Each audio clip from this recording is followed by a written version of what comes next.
예, 오늘 제가 디지털 프린팅과 4차 산업혁명이라는 주제로 말씀드리려고 합니다. 예, 그 4차 산업혁명, 예, 아마 많은 얘기들 아마 들어보셨을 거고요. 그 4차 산업혁명의 가장 그 핵심적인 기술 중에 하나가 3D 프린팅과 같은 기술에 대해서 이렇게 많이 들어보신 적들이 있으실 것 같습니다. 네, 3D 프린팅 기술들도 이제 여전히 그 많은 발전을 이루고 있지만 아직 4차 산업혁명의 그 실질적인 생산 도구로서는 여전히 많은 좀 연구 개발과 기술의 발전이 좀 필요한 상황이고요.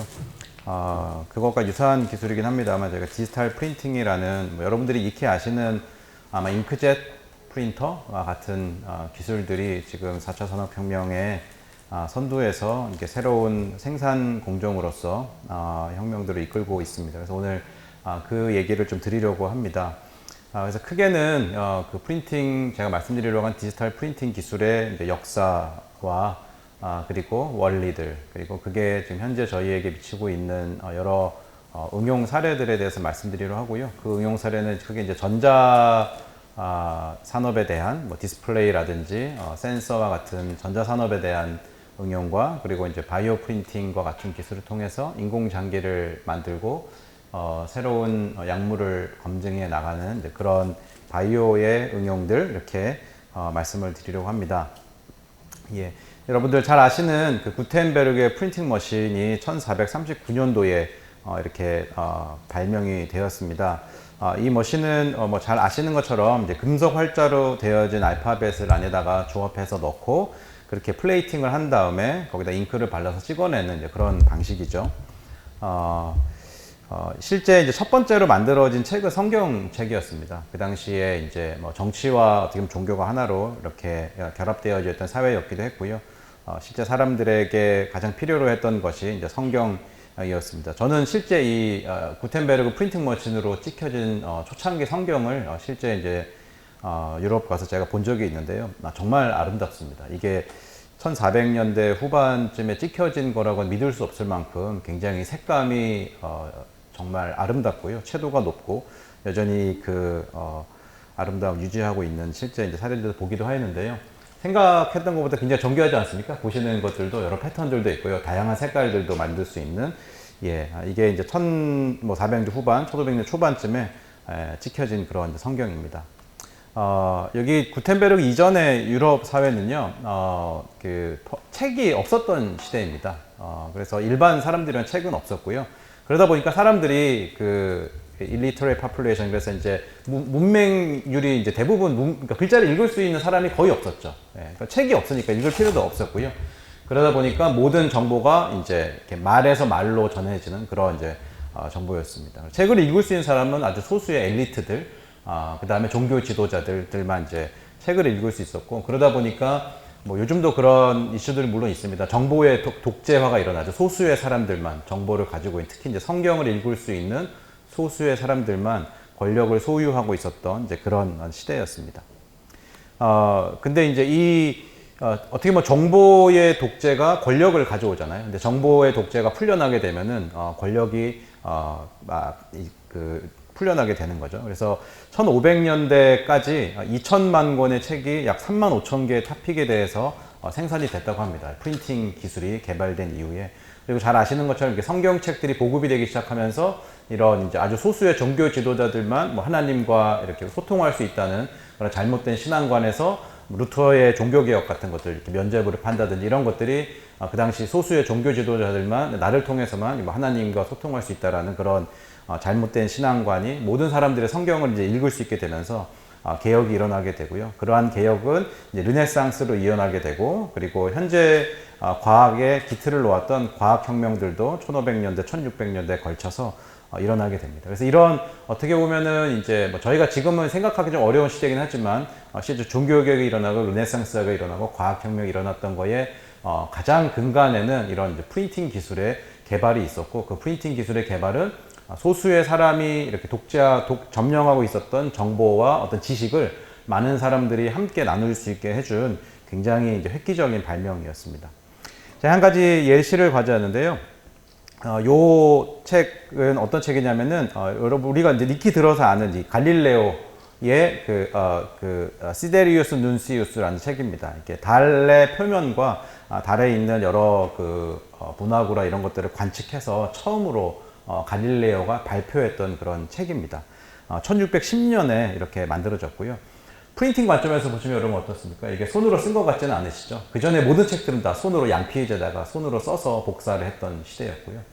1610년도에만 하더라도 이렇게 굉장히 이런 그림들까지도 프린팅으로 만들어진 그런 굉장히 놀라운 사례입니다. 이게 뭐 내용 저도 천문학은 잘 모릅니다. 여기 옆에 보니까 천문학 이렇게 투영관이라고 있더라고요. 한번 다 가보고 싶긴 하던데 천문학은 제가 잘 모릅니다만 이제 프린팅을 연구하고 전공한 사람으로서 이게 어떤 의미를 갖냐면은 제가 영어로 써 있습니다. 제가 잠깐 읽어보겠습니다. 여기 Publication of Galileo's Cinderius Nuncius 또는 영어로는 이제 Cinderian Messenger 이렇게 부르고요. 1610년도 3월에 출판된 이 갈릴레오의 책은 Perhaps the single most unexpected event. 그래서 그 과학혁명 시대의 16세기, 17세기에 가장 unexpected, 기대하지 못했던 그런 이벤트라고 합니다. 그 이유는 이게 이제 안에 담고 있는 천문학적인 내용들도 그런 observation, 그런 관측들도 훌륭한 일이지만 이 rapid preparation and printing, 6주 over 6 weeks, 6주 안에 이 책이 타이핑이 되고 인쇄가 돼가지고 출판돼서 많은 사람들에게 전파됐던 첫 번째 사례입니다. 그러니까 지금도 책을 한 권을 만드는 데에 뭐 이렇게 여러 편집하고 이렇게 글을 이렇게 타이핑을 하고 편집소에 보내고 인쇄하고 나오는데도 지금도 뭐 몇 주의 시간이 걸릴 텐데요.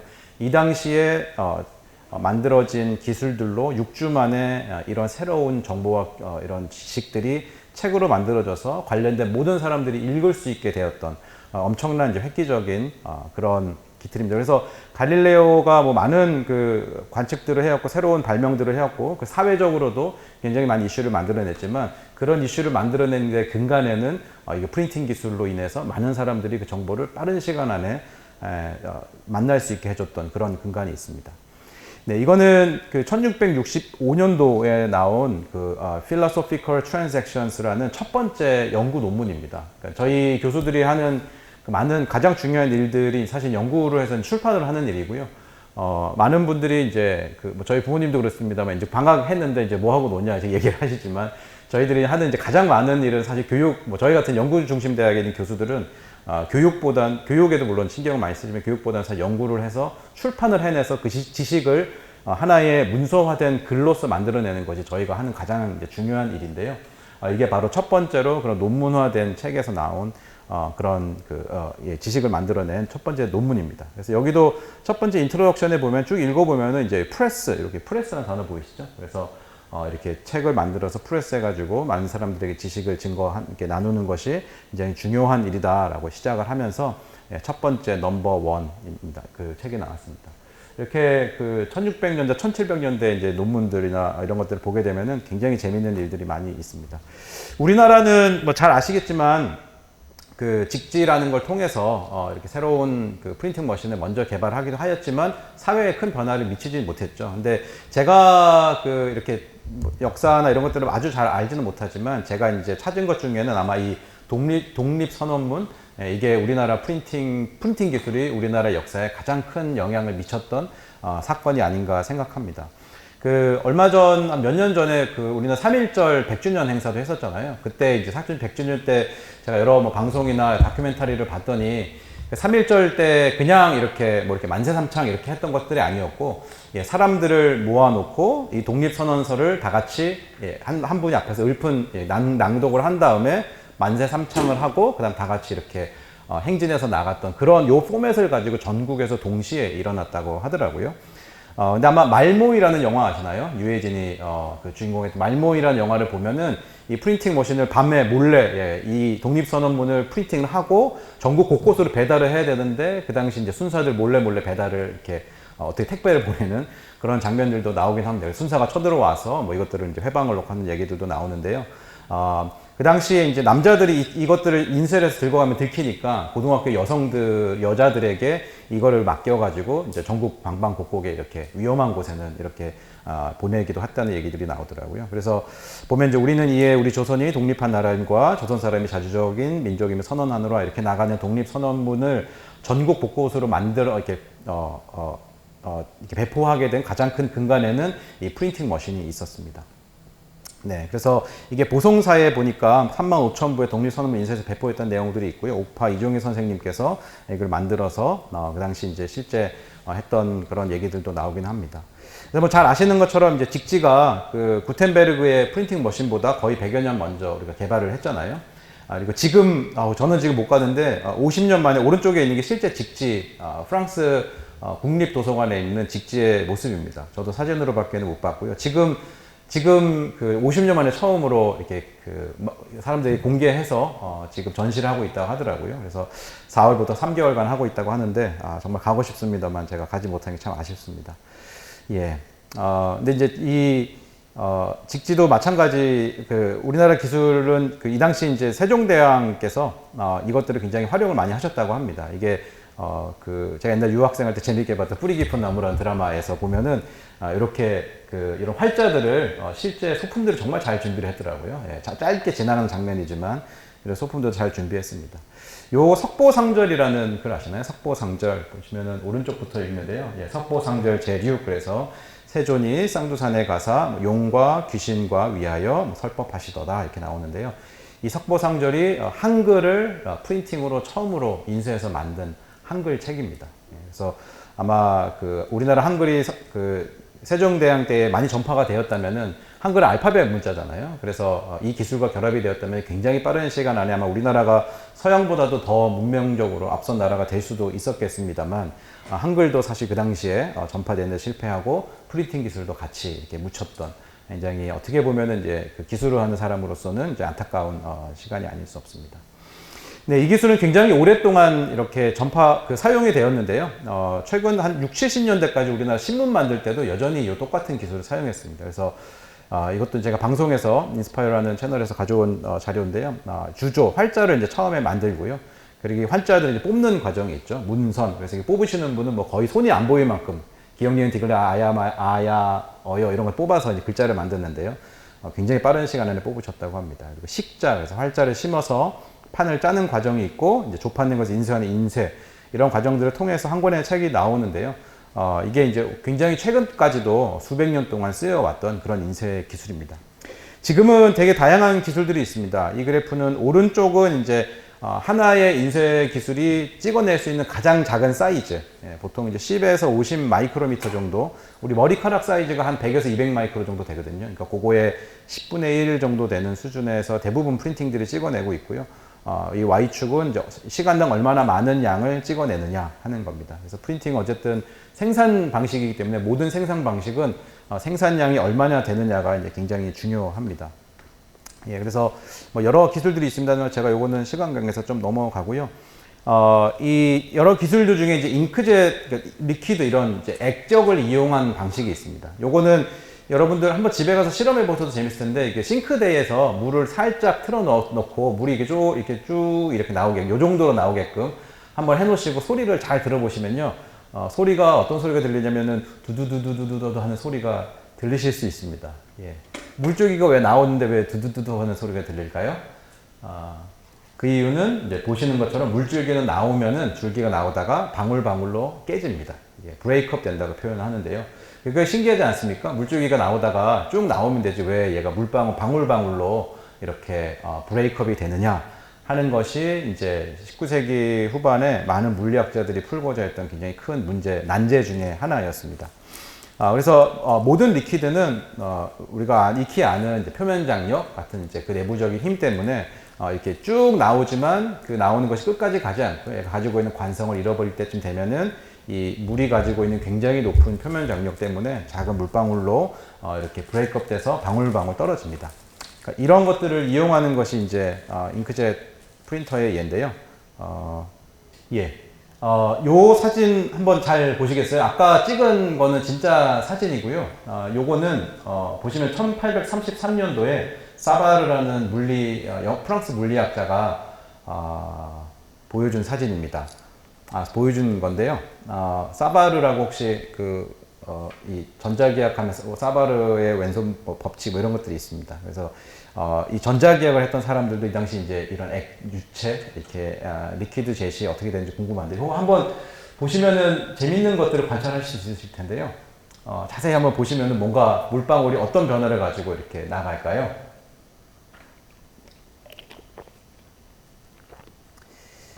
예. 인터랙티브한 강의가 아니다 보니까 제가 말씀을 드리겠습니다. 첫 번째는 굉장히 사진일까요? 1833년도입니다. 예, 사진기가 발명되지 않았을 때죠. 예, 손으로 그린 겁니다. 예, 손으로 그린 겁니다. 물방울 이렇게 나가는 거 이렇게 보시면 눈으로 보기 굉장히 힘듭니다. 어떻게 눈으로 보고 그랬는지 모르겠지만 정말 매의 눈으로 불을 껐다 켰다 하면서 봤는지 모르겠습니다만 눈으로 보면서 그랬습니다. 두 번째는 이 안에는 액정을 자세히 보시면은 이렇게 팬케이크처럼 됐다가 이렇게 오실레이션 이렇게 흔들리는 걸 보실 수 있으십니다. 옆으로 퍼졌다가 위로 퍼졌다가 옆으로 퍼졌다가 위로 퍼졌다가 네 그런 식으로 가면서 얘가 이렇게 물방울이 브레이크업을 합니다. 그래서 전자기학을 푸는 수학적 도구는 다 그 뭐 사인 웨이브, 코사인 웨이브 이런 삼각함수로 풀게 되는데요. 여기 있는 웨이브도 저 컨투어를 이렇게 끝으로 이렇게 쭉 따라가시면은 눈으로 보면 얘가 이제 웨이브로 보이죠. 그래서 이때 물리학자들이 이 현상들을 다 그런 이제 웨이브 티오리 같은 그 삼각함수 이론들을 가지고 다 풀었던 이제 그런 사례들이 있습니다. 예.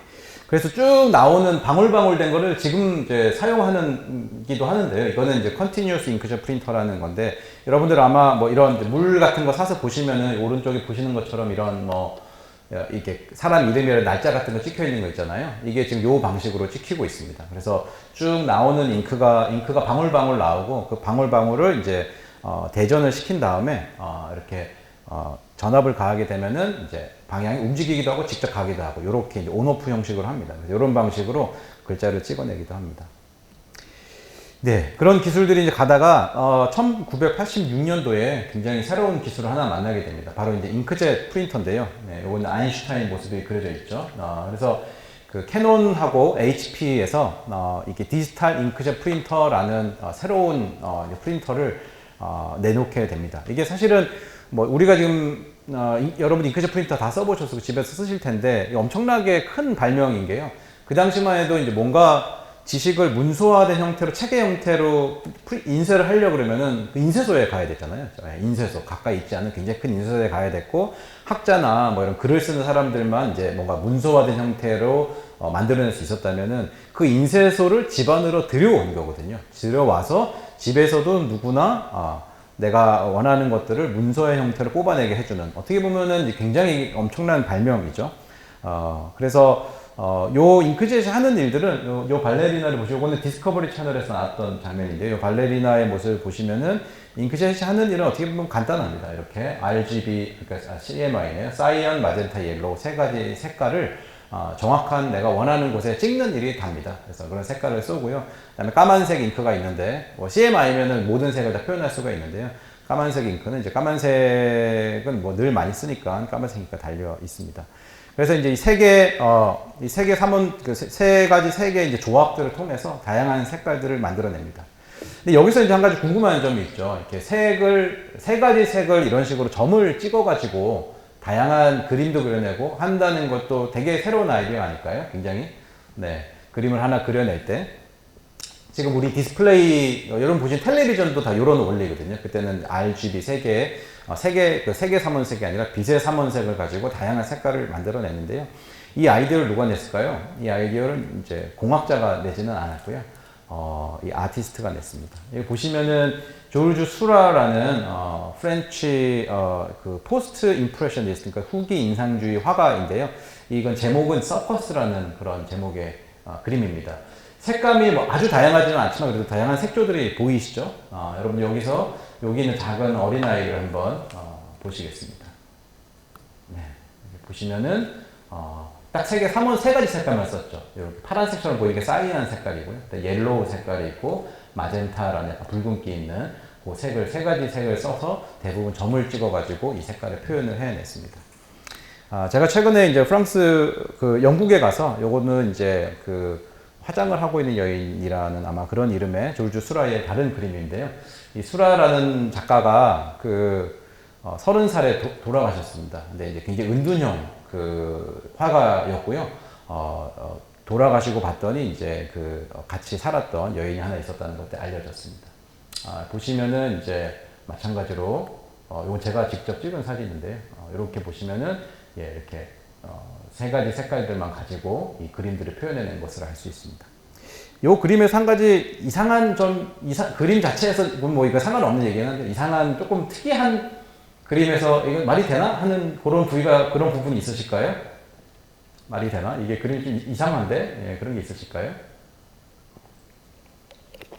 여성의 그 좌측 위에 보시면은 창문이 조그맣게 있는데 저기에 저런 게 일단 좀 구도적으로 이상하지 않으세요? 그렇죠. 그래서 이 은둔형 화가였는데요. 본인의 초상화도 하나도 남겨놓지 않은 그런 화가였습니다. 근데 이제 이 그림을 요즘에 엑스레이 가지고 이분들이 스케치를 어떻게 했는지 밝혀내는 그런 이제 학문들도 있거든요. 그래서 이걸 엑스레이를 찍어서 봤더니 이제 본인의 얼굴을 이렇게 그려놓은 유일하게 조르주 수라의 그 얼굴을 볼 수 있는 그런 곳입니다. 그래서 자기 얼굴을 스케치를 해놨는데 실제 이제 붓칠을 할 때는 이제 이렇게 꽃으로 이렇게 그려놨던 그런 것들이 있습니다. 이런 것들이 몇 개 있습니다. 브레겔 같은 그림들도 보면은 예, 대학살 장면을 스케치를 했는데 다시 검열에 걸리고 이제 그럴까봐 이제 그림을 그릴 때는 이제 뭐 동물들을 잡는 그림을 바꾼 적들도 있고 이게 이제 엑스레이를 보면은 볼 수가 있습니다. 네, 그래서 잠시 넘어가고요. 잉크젯 프린터라는 이제 디지털 프린팅 방식은 아까 보셨던 것처럼 1980년대는 마킹 앤 코딩, 이렇게 뭔가 간단한 이름을 찍거나 하는 데서 나왔다가 스몰 오피스 앤 홈, 소호 어플리케이션을 부르는데요. 사무용으로 나오고 2000년대 넘어서는 이 기술이 인쇄전자라 그래서 어떤 전자 제품들을 이게 인쇄하는 방식으로 만들어내는 거. 그 다음에 살아있는 세포나 콜라겐 같은 거를 프린팅해서 실제 이제 인공 조직을 만드는 것들이 태동을 하게 됩니다. 그리고 최근에는 실제 디지털 매뉴팩처링 또는 커스터마이즈 프로덕션, 그래서 4차 산업혁명에 실제 그 제품들을 생산하는 도구로서 현재 사용이 되고 있습니다. 네, 요거는 그 한 몇 년 전에 그 탑 20 잉크젯 페이턴트 퍼블리셔입니다. 얼마나 많은 회사들이 페이턴트를 냈냐 보시면은 뭐 1위가 이제 뭐 앱슨, HP, 캐논 이런 회사들이 있는데요. 한국 회사는 하나도 없습니다. 우리나라는 삼성에서 이제 프린팅 사업을 했었습니다. 박종호 부사장, 그 당시 이제 제가 삼성을 잠깐 다녔었는데요. 그 당시 이제 부사장님이셨는데 2001년도에 이분이 어떤 얘기를 하셨냐면 이제 프린터는 더 이상 주변 기기가 아닙니다. 삼성전자는 프린팅 사업을 차세대 성장 엔진으로 삼고 주력하겠다 얘기를 했고 2005년도에 늦어도 2, 3년에 획기적인 프린터를 선보일 자신이 있습니다. 이렇게 얘기를 하기도 했습니다. 이제 그때 저 획기적인 프린터를 만들던 팀에서 제가 일을 했었는데요. 획기적인 프린터를 보이는데 실패했습니다. 그래서 요건 캐논, 요건 HP 같은 이제 그 헤드들인데요. 삼성이 굉장히 한 10여 년 넘게 잉크젯 프린터의 가장 중요한 카트리지라고 여러분들 부르시는, 저희 이제 프린트 헤드라고 부르는데, 그거를 개발하다가 실패했습니다. 예, 요 하나를 개발하지 못했습니다. 여러분들이 쓰셨던 삼성 프린터는 껍데기랑 급지장치랑 메인보드, 이런 거 삼성이 만들고요. 가장 중요한 잉크가 나오는 잉크젯 그 카트리지는 HP에서 이제 사다가 달아가지고 이제 팔았고요. HP가 이제 팔라고 허락해 주는 데만 할 수 있었습니다. 그래서 뭐 미국 마켓, 유럽에는 못 팔고요. 국내랑 뭐 브라질이랑 이런 약한 마켓들만 파는. 삼성이 그때 2000년대 후반까지도 굉장히 조금 OEM 사업을, 프린트는 OEM 사업을 하청 일을 여전히 이제 하고 있었을 때였고요. 결국에는 2017년도에 이건 HP Complete Acquisition of Samsung Electronics Printer Business. 그래서 2017년도에 삼성은 1조 원의 이 모든 사업을 이제 HP에 팔아서 넘깁니다. 그래서 삼성이 가지고 있던 모든 생산 라인, 마케팅, 해외 연구소, 국내 연구소, 개발자들, 모든 사람들을 다 이렇게 HP에 이제 팔았고요. 여러분들 지금 삼성 프린터 보시잖아요. 그 삼성이 만드는 게 아닙니다. 삼성 르노 자동차처럼, 삼성 르노 자동차, 삼성과 아무 상관없는 거 아시죠? 이름만 빌려서 하는 것처럼 여러분들이 보시는 삼성 프린터는 HP에서 만들고 있고요. 국내에서는 삼성 마크만 붙여서 팔고 있습니다. 그래서 뭐 우리나라가 자동차 엔진도 만들고 뭐 요즘 누리호도 만들어서 우리 기술로 만들고 뭐 전투기도 만들고 뭐 반도체도 만들고 많은 걸 만들지만 요 10만 원짜리 잉크젯 프린터 만드는 기술 우리나라에 없습니다. 너무 아쉽죠. 그래서 그 500년, 600년 전에 그 직지를 처음으로 발명했던 나라의 후예들인데 여전히 뭐 3D 프린팅 기술도 마찬가지고 우리나라의 원천 기술은 어떻게 보면 하나도 없다고 할 만큼 굉장히 기술력이 굉장히 부족한 그런 안타까운 현실을 저희들 가지고 있습니다. 그래서 지금 이 HP는 이렇게 보시면요, 요거 뭐 많이 보셨던 그림일 텐데 1700년, 1800년대에 이제 첫 번째 인더스트리얼 레볼루션 증기 기관으로 했고요. 두 번째 1800년대부터 1960년대까지 대량 생산, 포드 자동차 생산하는 거고요. 세 번째는 이제 오토메이션, 그래서 뭐 IT랑 이런 걸 통해서 자동화, 3차 산업혁명, 이제 4차 산업혁명에 뭐 3D 프린팅, 디지털 매뉴팩처링 뭐 이런 애들이 나오는데, 요 그림은 뭐 물론 여러 회사 만들었지만 지금 이 그림은 HP에서 얘기를 하고 있는 그림입니다. 이게 재밌는 게 어제까지 인쇄소 해서 프린팅해서 인쇄소 일을 하던 회사가 갑자기 오늘 이제 우리는 세상의 모든 제품을 다 만들어서 팔 거야 하고 외치고 있는 것과 다름이 없는 거죠. 우리나라는 이렇게 할 수 있는 기술력이 굉장히 부족하다고 말씀을 드릴 수 있겠습니다. 예, 그래서 지금 HP는 이렇게 unlock the full potential of large scale additive manufacturing, 그래서 대량 적층형 생산의 뭐 풀 포텐셜을 이제 열 거다 이렇게만 얘기를 하면서 많은 사업들을 진행을 하고 있습니다. 네, 여긴 제가 좀 넘어가고요. 그 프린팅 시간들이 좀 가서 제가 잉크젯 기술은 이렇게 잉크를 만드는 기술이 있고요. 그 다음에 이제 잉크의 작은 제팅을 만들어내는 그런 장치들이 있고, 그 다음에 여기 파란색 보시는 것처럼 제가 드롭 포메이션 하는데 잉크젯 드랍을 만들어내는 포메이션 하는 과정, 그 다음에 하나의 드랍이 날아가면은 이제 기판이나 종이 같은데 땅 충돌을 하겠죠. 그런 과정.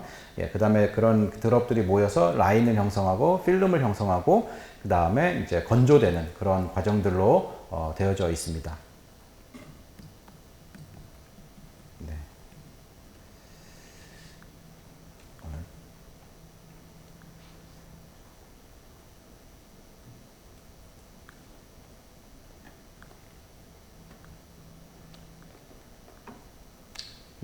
보시면은 이제 이게 바로 여러분들이 쓰시는 잉크젯 프린터를 딱 눌렀을 때 프린터랑 종이 사이, 프린터 카트리지 끝이랑 종이 사이가 1mm 정도의 갭이 있습니다.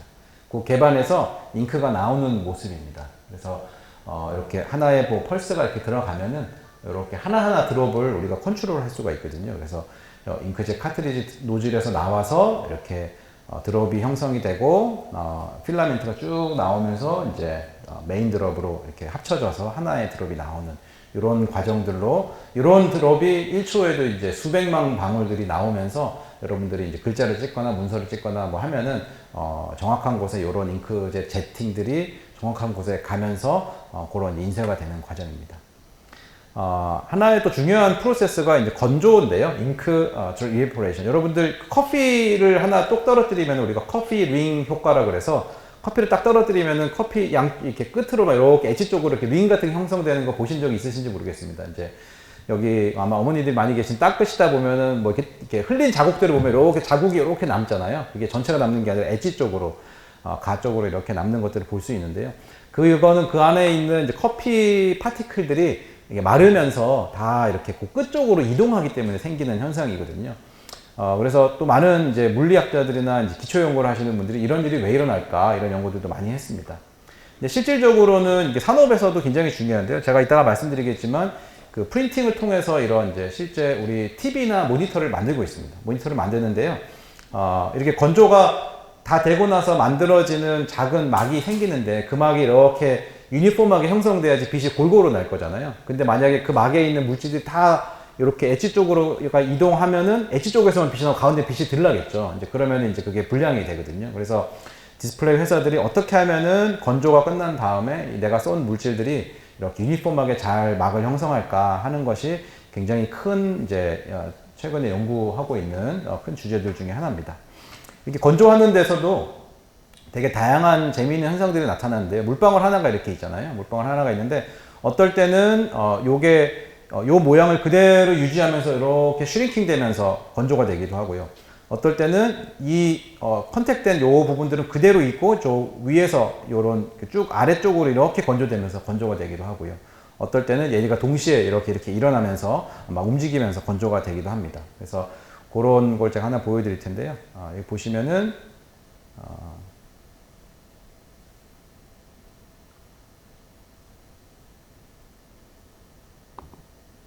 네, 이거 지금 굉장히 천천히 건조가 일어나고 있는데, 예, 요게 전체적으로 컨택되어 있는 아래쪽은 움직이지 않죠. 그리고 위에서 높이면 천천히 내려오는 거 보이세요? 이게 물이 보통 이렇게 물에 여러분 책상에 흘렸을 때 이런 모습이 나타납니다. 그래서 거의 마지막까지 이렇게 컨택된 곳은 움직이지 않다가 위에서 아래로만 쭉 줄어들면서 건조가 일어나요. 굉장히 천천히 일어납니다. 그 밑에 거 보시면은 좀 다른 모양으로 건조가 되는데요. 쭉 아까 보셨던 걸 쭉 이게 줄어들면서, 그렇죠? 줄어들면서 이렇게 건조가 되기도 하고요. 그리고 그 밑에 있는 거 두 개가 동시에 막 춤추면서, 네, 이렇게 막 춤추면서 건조가 되기도 합니다. 네, 되게 재밌죠? 네, 그래서 이런 다양한 이제 건조의 모드들도 있고 이런 것들을 잘 컨트롤해서 원하는 이런 이제 물질의 막을 얻어내는 것이 지금 또 많이 하고 있는 연구들 중에 하나입니다. 네. 그러면 제가 이제 남은 시간은 지금 잉크젯으로 실제 산업 현장 같은 데서 어떻게 사용되어지고 있는지 여러분들이 아마 처음 들어보시는 내용들이 있으실 텐데요. 한번 좀 소개를 해드리겠습니다. 우리 디스플레이 여러분들 그 TV나 모니터를 보셔서 가까이 이렇게 가서 보시면은 눈으로도 보실 수 있는데요. 이렇게 레드, 그린, 블루 세 가지 색깔의 이렇게 점들이 막 빼곡히 있는 걸 보실 수 있습니다. 그래서 우리가 TV로 뭐 다양한 뭐 색깔들을 보지만 그 색깔들이 이 안에 낼 수 있는 게 다 있는 건 아니고요. 빛의 그 삼원색을 가지고 색을 봅니다. 우리 눈이 이제 이 해상도가 낮기 때문에 그런 그 똑같은 원 안에 빨간색 10개, 그 다음에 뭐 블루가 10개 들어있으면은 어떤 색이 나올까요? 옐로우, 노란색이, 우리 눈에 노란색이 보입니다. 그런 식의 이제 착시 현상들을 이용해서 색을 만들어내는데요. 그러다 보니까 이제 그 안에 좋은 이제 비싼 모니터면 모니터일수록 이 안에 이제 점들이 많으면 많을수록 비싼 모니터죠. 왜냐하면 더 이제 정교하게 보일 수 있으니까요. 그래서 이 안에 이제 빛을 내는 빨간색, 초록색, 파란색 물질들이 있습니다. 그 물질들을 과거에는 되게 복잡한 반도체 과정들을 통해서 만들었는데 지금은 이 물질들을 잉크젯 프린터를 이용해서 요 부분에 잉크젯 빨간색 5방울, 파란색 5방울, 초록색 5방울 이렇게 해서 계속 프린팅을 하면서 이제 생산을 해내고 있습니다. 그래서 이게 지금 삼성에서 팔고 있는 이제 QD OLED 이런 구조, 퀀텀 닷 디스플레이 이런 거 들어보셨죠? 그래서 이게 원리가 어떻게 되냐면은 요 아래쪽에는 파란색을 내는 빛의 발광층이 있고요. 요 위쪽에는 이 컬러 필터라 그래서 퀀텀 닷 재료가 파란색이 들어오면 빨간색을 내게 하는 재료가 있고요. 파란색이 들어오면 초록색을 내주는 재료가 있습니다. 그래서 이런 재료들을 위에다 얹으면은 밑에는 파란색이지만 나갈 때는 빨간색, 얘는 초록색 이런 색깔들이 만들어지거든요. 그래서 여기 나오는 퀀텀 닷 재료들은 이렇게 그 잉크 형태로 되어 있습니다. 어떤 리퀴드 안에, 용액 안에 담겨 있는 파티클들인데 그것들을 이제 잉크젯 프린팅으로 이렇게 프린팅하는 개념들입니다. LG는 이제 주로 OLED라고 여러분들 아시는 유기 발광 다이오드를 만드는데 마찬가지로 그런 이제 빨간, 초록, 파란색 내는 그런 유기 발광 재료들을 이렇게 프린팅해서 만들어내고 있기도 합니다. 그래서 이거는 우리나라에서 처음 만들었던 것들은 아니고요. 이 파나소닉에서 10년 전에 처음으로 가장 세상에서 컸던 4D OLED를 CES 라스베가스 엔스에서 발표를 하기도 했습니다. 여기 보면 Created by 프린팅 테크놀로지 이렇게 되어져 있는데요. 근데 실제 이제 일본은 상용화 하는데 실패했습니다. 실패했고 작년에 이제 삼성전자에서 Real Journey of QD Display 그래서 이제 잉크젯 프린팅으로 만든 디스플레이를 처음으로 이렇게 공개하기도 하였습니다. 예, 이런 프린팅 기술을 이용하면 이제 반도체도 만들 수 있는데요. 반도체가 보통 어떤 구조로 되어 있냐면은 이렇게 하나 3개의 메탈이 있습니다. 소스, 드레인, 게이트라고 하는 메탈이 있고요. 거기에 실제 반도체 물질을 프린팅하고 절연체 물질을 이렇게 올리면은 이게 하나의 이제 반도체 구조인데요. 이런 반도체 물질들을 잉크젯 프린팅이나 이런 프린팅 기술로 이용해서 이제 만들어낼 수가 있습니다. 근데 어떤 장점이 있냐면은 우리가 삼성전자에서 만드는 반도체는 굉장히 이제 고온이 동반이 되고 또 굉장히 이제 그 케미컬이 톡식한 재료들도 많이 씁니다. 그래서 아주 작게 만드는 데는 굉장히 좋지만 굉장히 딱딱한 기판에 밖에 만들 수 없는 단점이 있고요. 프린팅 기술을 이용하면은 굉장히 저온에서 다양한 재료들을 쓸 수 있기 때문에 이렇게 몸에 붙일 수 있는 이런 이제 바이오 재료들과 같은 기판 위에다가 이런 센서들을 만들 수도 있습니다. 예, 그리고 뭐 이렇게 뇌의 신호를 측정할 수 있는 뭐 그런 센서들도 만들 수가 있고요. 네, 그런 이제 다양한 어플리케이션들을 만들어낼 수가 있습니다. 예, 제가 이거를 그 실제 만드는 것들을 영상으로 이제 찍어 가지고요. 영상으로 찍어서 네, 쭉 방법에 대해 배워보겠습니다. 첫 번째, 했는데 플렉시블 디바이스 제작을 위해 유연한 125 시간이 마이크로 두께의 플라스틱 기판을 준비합니다. 제가 간단하게만 넘어가도록 하겠습니다. 제작을 위해 플라스틱 기판을 딱딱한 캐리어 기판 위에 부착합니다. 마지막으로 양면 테이프가 부착된 캐리어 기판에 플렉시블 플라스틱 기판을 부착합니다. 이 과정에서도 기포가 발생하지 않도록 조심스럽게 붙여줍니다. 그래서 이제 플렉서블한 이런 기판들을 준비하고요. 그 다음에 그러면 증착 챔버를 열어 캐리어가 있습니다. 필름을 떼어내면 우리가 원하는 플렉시블 기판을 얻을 수 있습니다. 네, 이런 어떤 페릴린이라는 재료를 이용해서 굉장히 초박막에 이제 기판들을 만들어냅니다. 그리고 이제 그런 기판들을 이용해서 이제 인쇄를 하기 시작하는 거죠. 인쇄를 시작합니다.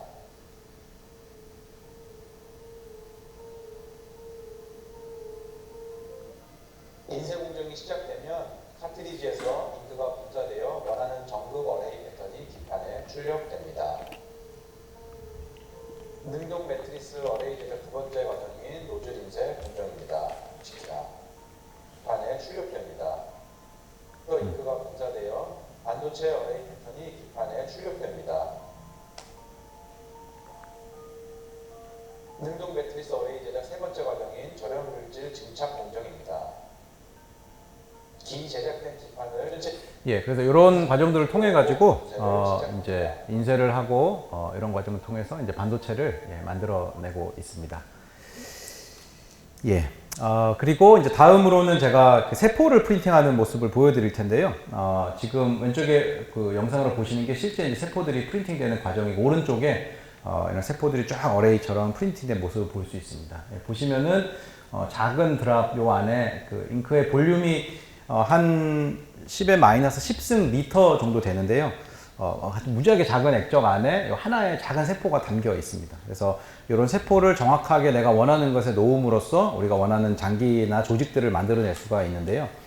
그것이 이제 필요한 것은 이제 최근 뭐 코로나 백신 개발 이런 것들이 이제 많이 화두가 되지만 이제 신약 개발을 하는데 굉장히 오랜 시간과 절차들이 걸립니다. 그래서 왼쪽에 보시는 것처럼 이제 이런 약물이 있는 화합물들이 보통 여기 뭐 10,000 캔디데이트, 그래서 10,000개의 캔디데이트로 시작을 해서 이걸 다 테스트 해가지고 250개로 만들어내고 거기서 이제 10개, 20개 정도로 만들어내서 뭐 프리클리니컬 통과하고 6개, 4개, 2개, 1개가 되는데 이게 한 개 여기서 실패하는 사례들이 이제 굉장히 많이 일어나거든요. 그래서 이런 이제 신약을 만들어내거나 약물을 평가하는 데에 굉장히 프로세스 혁신들이 필요한 그런 상황입니다. 지금은 이제 보통 어떻게 하냐면은 이제 이런 약물들이 있으면 세포에 평가를 하고요. 세포에서 이제 효과가 좋으면은 이제 작은 소동물, 뭐 마우스 같은데 소동물에서 평가를 하고요. 거기서 또 효과가 좋으면은 중동물, 그 다음에 대동물, 침팬지나 이런 거 평가를 하고 마지막으로 소규모의 사람들 하고 이제 대규모까지 넘어가는 그런 과정들을 하고 있는데요. 아무래도 이제 세포는 우리 몸은 3차원 구조로 되는데 세포는 이제 바닥에 붙어서 자라거든요. 그러다 보니까 이제 구조적인 한계가 있고요. 동물 실험을 아무리 하지만 동물은 또 인간이 아니기 때문에 DNA나 여러 가지 면에서 다른 점들이 있죠. 그래서 이제 그런 한계를 극복할 수 있도록 인간의 세포를 가지고 살아있는 조직을 만들어낼 수 있다면은 그런 인간 세포로 만든 그런 장기나 조직에 여러 가지 이런 약물 효과를 볼 수 있는 테스트를 할 수 있는 또 독성 평가를 할 수 있는 그런 이제 플랫폼을 만들 수가 있게 됩니다. 그래서 많은 연구들이 진행이 되고 있는데 저희가 한 최근 연구 결과 한 가지만 좀 소개를 해드리겠습니다. 저희가 어떻게 좀 운이 좋다 그래야 될까요? 그러니까 그 코로나가 나오기 한 1년 전부터 이게 폐 연구를 하고 있었습니다. 그래서 프린터로 이제 폐 모델을 만들자 이제 연구들을 좀 하고 있었는데 마침 이런 건 그렇지 하여튼 코로나가 터지면서 훨씬 더 좀 모멘텀을 가지고 재미있게 좀 사회에 도움이 될 수 있는 그런 연구들을 하게 됐었는데요. 우리 폐에 보면은 폐의 끝단에 폐포라는 곳이 있습니다. 이게 포도송이처럼 되어 있는 폐포고요. 그 폐포에서는 막이 포잖아요. 그러니까 막처럼 되어 있는데 굉장히 얇습니다. 왜냐면은 우리 그 산소와 그 이산화탄소가 이렇게 맞바꾸는 그런 곳이거든요. 근데 그게 크게 3개 레이어로 되어져 있습니다. 그래서 상피 레이어, 그 다음에 이제 기저 레이어, 그 다음에 혈관 레이어 이렇게 3층으로 되어져 있고요.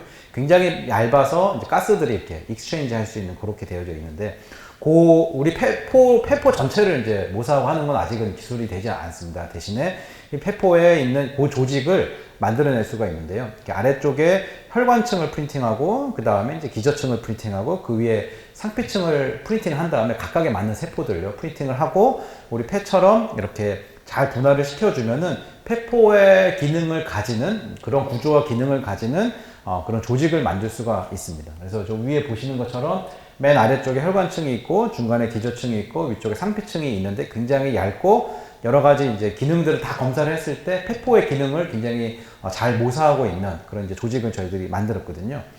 예, 만들어서 보시면은 어떤 데 이제 저희가 쓸 수 있냐면은 가장 이제 첫 번째 저희가 했던 것 중에 하나가 지금 코로나 바이러스 감염을 시키는 일을 하고 약물 평가를 하는 일을 진행했습니다. 그러면은 아마 여러분들 들어보셨겠지만 코로나 바이러스가 코로나 형태로 되어져 있고 폐포에 세포에 붙을 때 어떤 특정한 단백질에 가서 달라붙잖아요.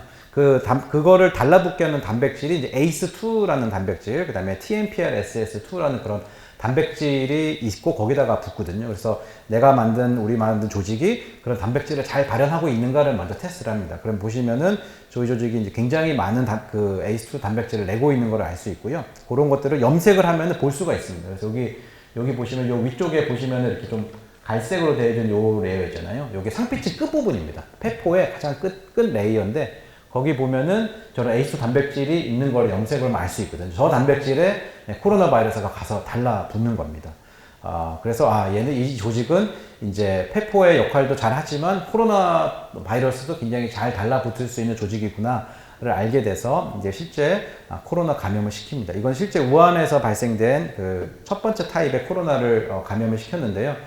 저희도 보고 되게 놀랐는데 이게 오른쪽이 날짜거든요. 날짜 감염을 딱 시키면은 하루 만에 엄청나게 안에 바이러스의 양이 증가합니다. 이게 Y축이 로그 스케일로 되어져 있어서 이게 10의 1승에서 10의 6승, 그러니까 100만 배가 단 하루 만에 100만 배로 늘어나게 됩니다. 그러다가 유지를 하게 되는데요. 저희 인간에게 감염을 시켜서 얘가 코로나가 어떻게 폐포를 이렇게 데미지 하는지 알 수는 없잖아요. 살아있는 사람을 가지고 실험을 할 수가 없잖아요. 근데 이제 이렇게 인간 세포로 만들어서 여기 보시면은 요게 갈색이 ACE2 단백질이고요. 초록색이 이제 코로나 바이러스를 염색시킨 결과입니다. 그래서 요거는 실제 이제 그 감염을 안 시킨 이 상피 세포들을 볼 수 있고요. 요게 감염을 시키면은 초록색 보이시죠, 이렇게. 그러면 3일째에 코로나가 감염된 모습을 볼 수 있고요.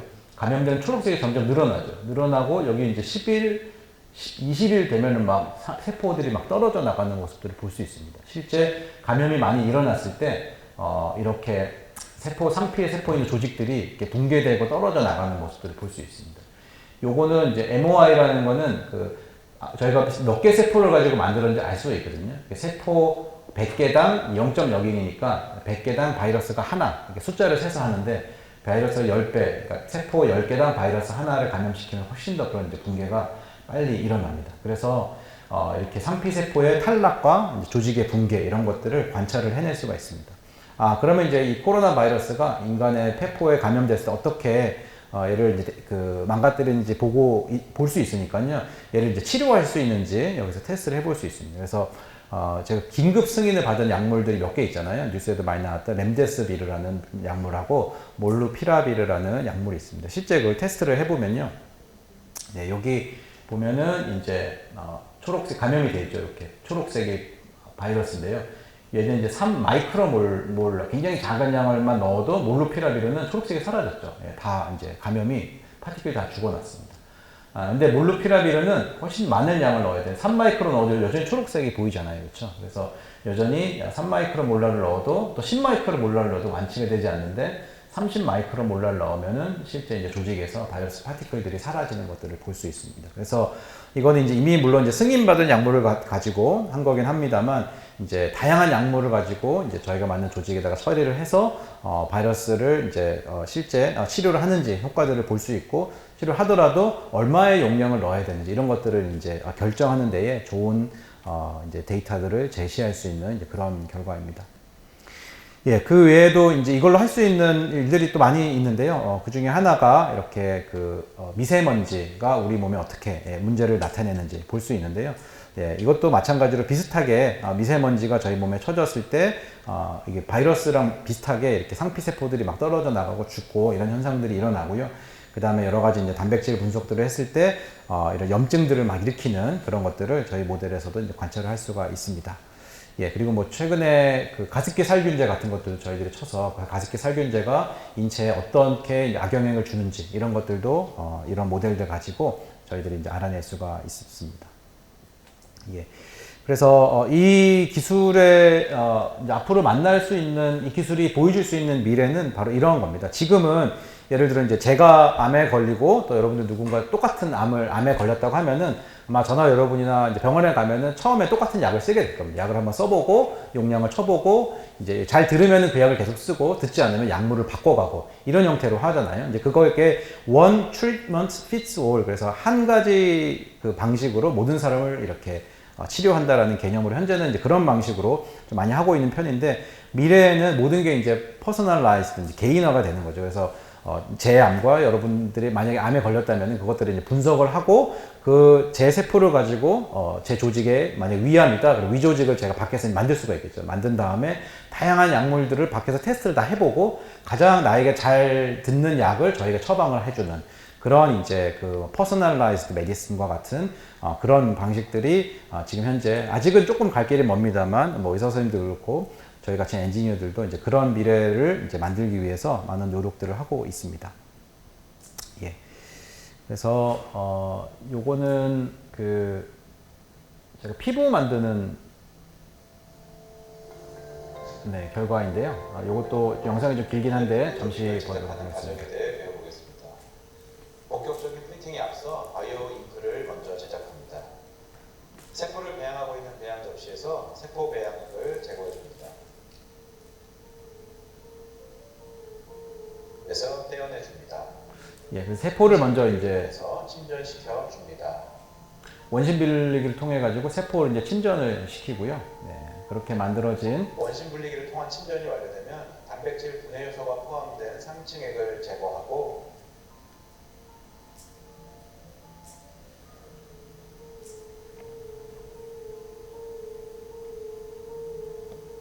침전된 세포에 새로운 배양액을 첨가해서 세포 현탁액을 만들어 줍니다. 네, 그래서 이런 방식으로 이제 그 잉크를 만들어내고요. 이용해 분사해 줍니다. 네. 프린팅을 위해 콜라겐 용액을 시린지로 옮겨줍니다.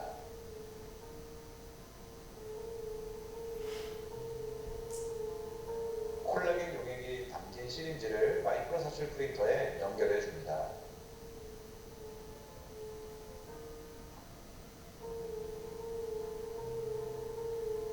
콜라겐 용액을 자동으로 토출합니다.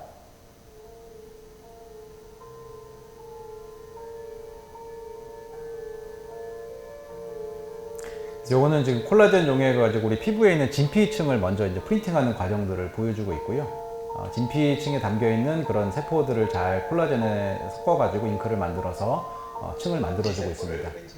그 다음은 이제 잉크젯 기반의 바이오 프린트를 이용하여 피부의 진피 세포를 프린팅해 주겠습니다.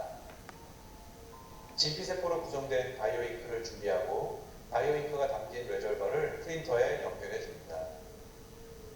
바이오 잉크를 노즐에 로딩 시켜주고 토출을 시키면 피코리터 볼륨의 미세한 잉크가 노즐을 통해서 토출되는 모습을 확인할 수 있습니다. 프린터의 세팅을 마쳤으면 프린팅하고자 하는 패턴의 코드를 프린터 프로그램에 넣어주고 미리 만들어둔 콜라겐 베드를 스테이지에 올려 세포 담지 잉크를 미세하고 균일하게 프린팅합니다.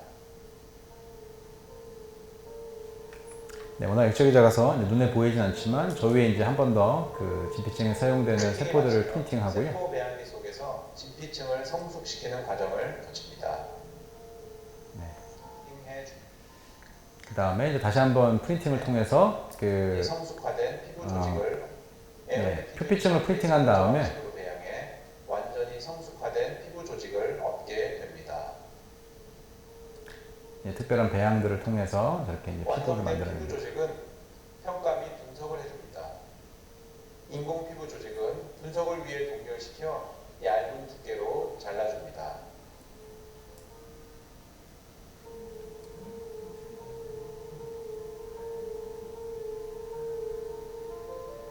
여러분 병원에 가시면 예를 조직 검사 한다고 하잖아요. 저게 지금 조직 검사하는 과정입니다. 그래서 조직을 떼어내서 동결 건조를 시킨 다음에 굉장히 얇게 잘라주고 저기다가 이제 염색을 해서 알려진 조직은 조직학적 염색법이나 형광 염색법을 통하여 염색 후에 현미경을 통해 관찰하여 분석하게 됩니다. 저렇게 이제 피부의 형태를 가진 이제 조직들이 나오는 것을 알 수 있습니다. 제작된 인공 피부의 경우 동물에게 이식하여 상처 치료 효과나 체내로의 이식 효율 등을 평가해 줍니다. 네, 조금 징그럽습니다.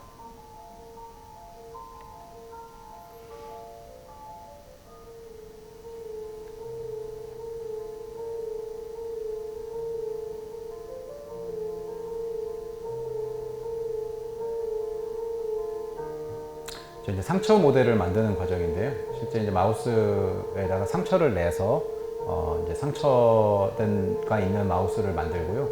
저기 이제 치료되는 과정들을 이제 연구하고 실험하기 위한 이제 준비 과정입니다.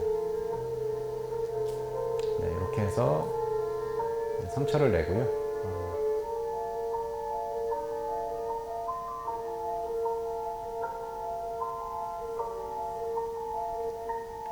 네. 여기다가 이제 저희가 만든 인공 조직을 이제 얹은 다음에 그렇지 않은 마우스랑 이제 비교를 하는 거죠. 예, 비교를 해서 상처가 이제 잘 아무는지 이런 것들을 이제 보게 됩니다.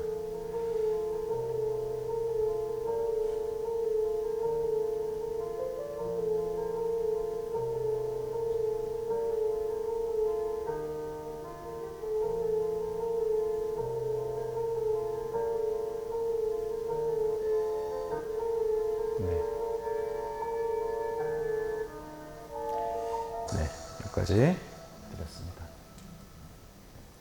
되게 징그러우시죠? 예, 그래서 지금 화장품 업계에서는 이제 저런 동물 실험하는 게 금지가 됐습니다. 유럽에서 2013년도쯤에 아마 금지가 됐고요. 우리나라도 이제 2017, 18년도쯤에 이제 금지가 됐습니다. 그래서 화장품 같은 경우는 이제 예를 들어 눈에 들어가면 안 되잖아요. 그래서 눈 평가 같은 걸 할 때 이제 토끼를 이제 이런 키를 씌워서 토끼 눈에다가 화장품을 다 발라서 이제 검사를 하기도 하고요. 이제 마우스처럼 마우스에다가 다 테스트 실험도 하긴 했었는데 지금은 이제 그런 것들이 다 금지가 돼서 실제 화장품 실험을 할 때는 저런 이제 인공 피부를 만들어서 실제 이제 인체 유해성을 보는 것들은 산업에서 현재 사용이 되어지고 있습니다.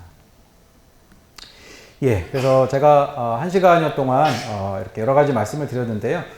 그 프린팅의 이제 역사를 좀 말씀을 드렸고, 그리고 안타깝게도 우리나라에는 이제 프린팅의 원천 기술이나 그런 기술들이 굉장히 이제 부족하고 어려움이 많았다는 거. 네, 그리고 삼성 같은 굉장히 큰 기업도 굉장히 성공한 사례들을 우리가 늘 듣고 있지만 그 안에 이제 10여 년, 15년 동안 천문학적인 돈과 인력을 투입했지만 이제 기술이 실패했던 그런 사례들이 있는데 이제 잉크젯 프린터 카트리지가 대표적인 그런 사례 중에 하나라는 것들을 말씀을 드렸고요. 그다음에 잉크젯 프린터의 디지털 프린팅의 이제 프로세스나 이런 부분들 소개해드리고 인쇄전자라는 플렉서블한 기판 위에 이렇게 몸에 붙일 수 있는 또 몸의 뇌의 센서를 신호를 측정할 수 있는 그런 이제 새로운 그런 이제 일렉트로닉스를 프린팅으로 만들어낼 수 있는 기술, 그리고 세포와 이런 바이오 물질들을 프린팅하여서 이런 인공장기를 만들거나 화장품이나 신약 개발 같은 데 쓰일 수 있는 기술들에 대해서 소개를 해드렸습니다. 네. 이 연구들은 저희 연구실에 있는 많은 연구원들이 대부분 연구를 하고 함께 노력해서 얻은 결과들이고요. 네, 경청해 주셔서 감사드리고 질문 있으면 질문 받겠습니다.